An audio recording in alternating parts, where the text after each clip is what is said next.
Everybody, my name is Dell. This is Dell on Movies. Thanks for hanging out with me. If you've been here before, thanks for hanging out with me again. And I realized that I've not done a movie recommendation video in quite some time. So it is time for another episode, another installment of Watch These Movies. I believe this is going to be episode number 12.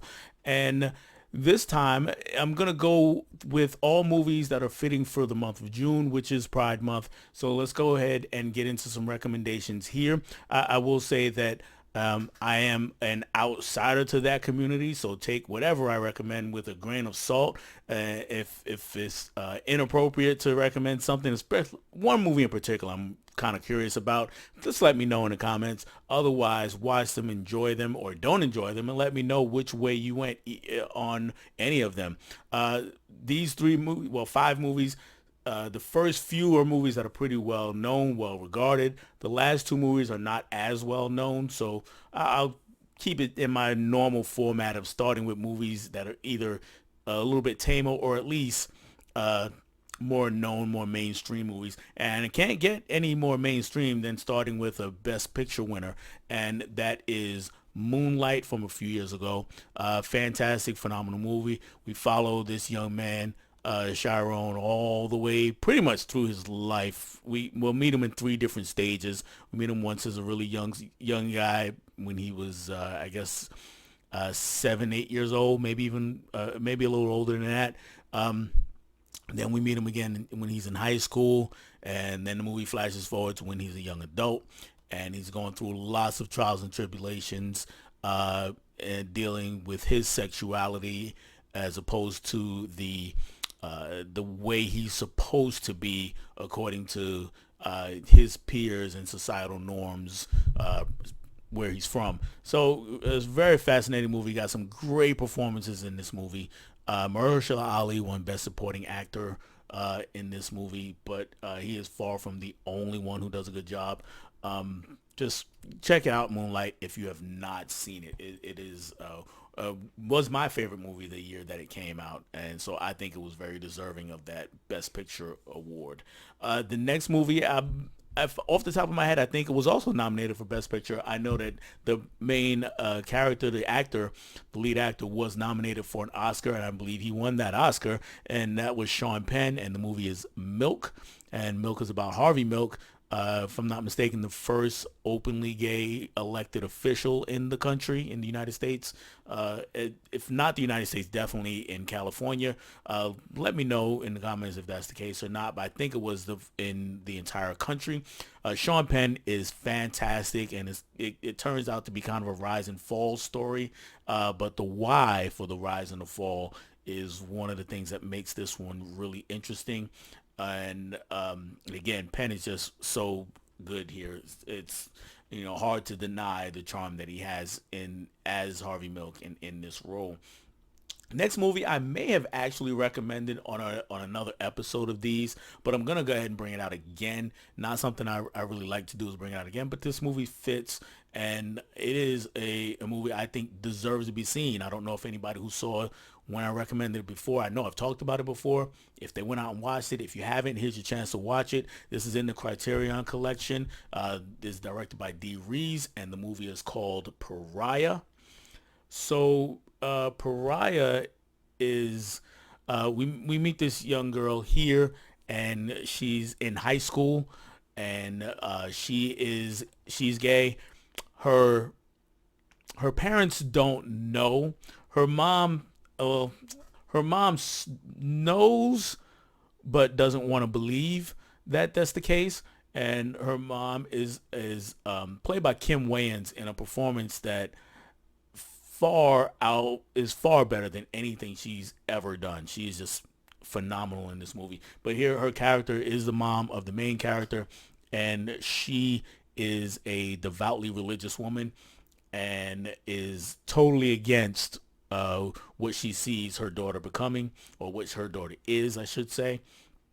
And to her family, the our main character is closeted. She has not come out officially, so it's just one of those things where the mom has picked up on certain things and is basically trying to pray it away, for lack of a better term.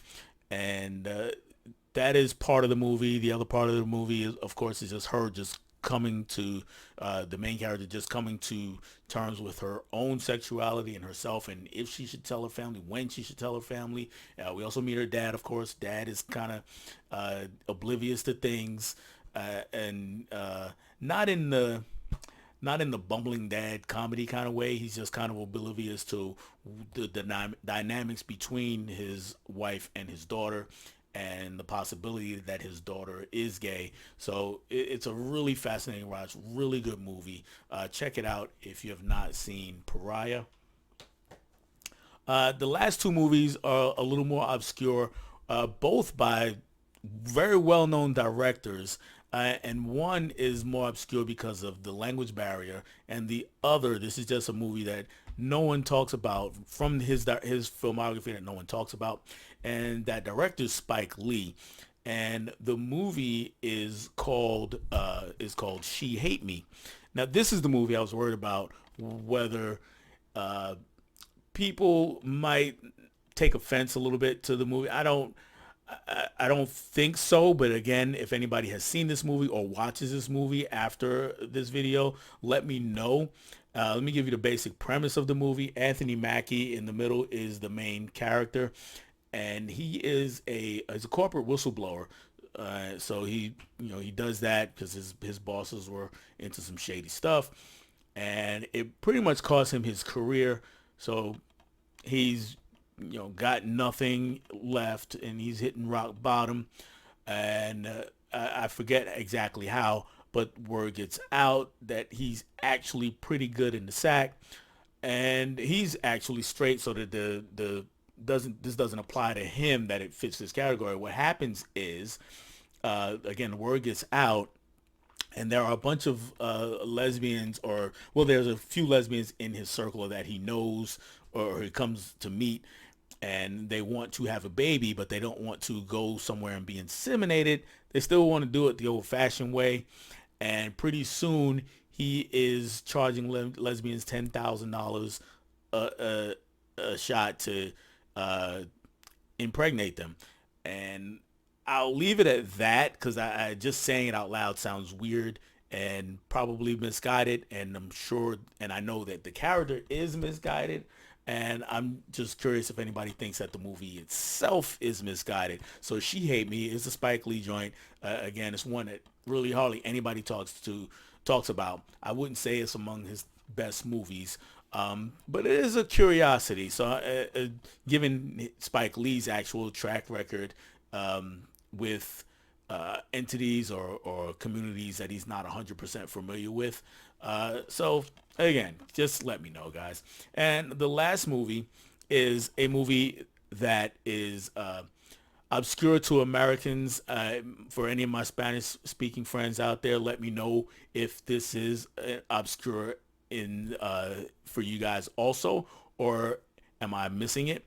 But the director is internationally known. He's a phenomenal director. His name is Pedro Almodovar. And most of his filmography, at least every film that I've seen from his filmography, which is a handful of them, have dealt with identity in some sort of way, gender identity, sexuality.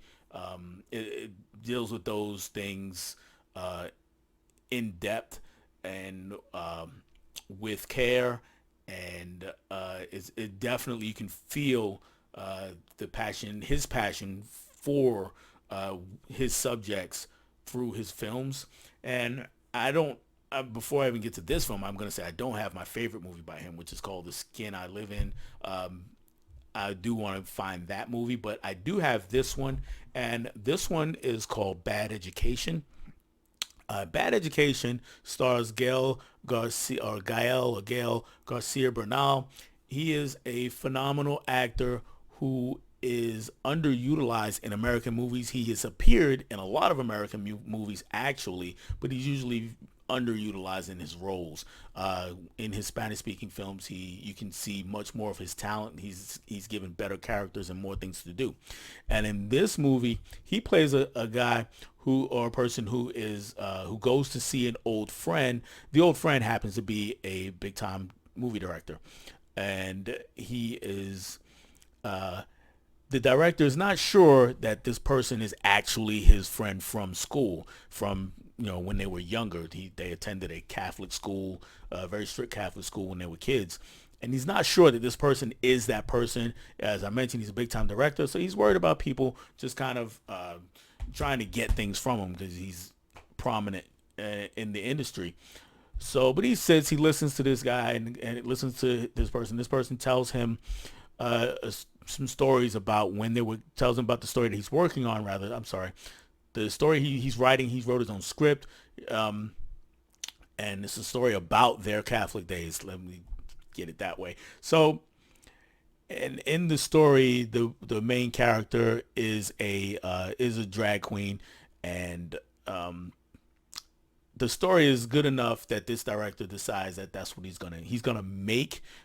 Now the side bar to this is that within the script that this person wrote, the villain is a priest who is a predator. He's a predatory priest, and I'll stop there because I could spoil things, and I don't want to do that. But it is an excellent movie. Definitely check out Bad Education if you have not seen it. And just check out his filmography if you're interested in movies that deal with LGBTQ themes. His filmography is filled with them, and everyone that I've seen is excellent. So those are all the recommendations that I have for watch these movies for this episode. Hopefully it won't be too long before I do another one of these. Like, comment, subscribe. Let me know if you've seen any of these movies, if you like any of these movies, you dislike them. I'm really curious on you guys' opinion. But in the meantime, I will catch you guys on the next one. Bye.